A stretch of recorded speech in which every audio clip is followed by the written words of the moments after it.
1. Ways to say how are you? What's up? How do you do? How is life?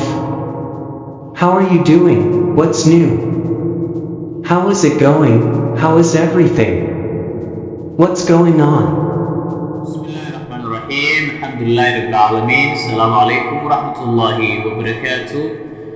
وعشركيني طبعا يتطبعات أما تطبية طبعا بوجين اللبعض وحكوسة بسنة عشركينا سي أوكي وقيبتي كوباد ووحن بلاد دونا إريدا سيدا الله يدهضو إريدا تقانو قاو كالتوان بالله يدهضا بركامينك كوباد وحن كوديغان دونا ways Hababka to say الله يدهضو أما الله يدهضو how are you how are you see tahay sidee baa tahay qaabab kala duwan ee loo yiraahdo ayaan baran doonaa what's up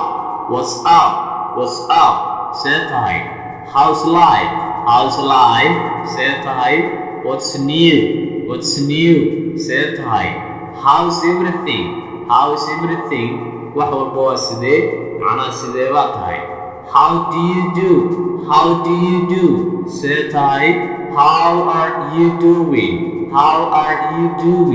sidee baa tahay how is it going see tahay what is going on see tahay la socod wanaagsan cashirka xiga insha Allah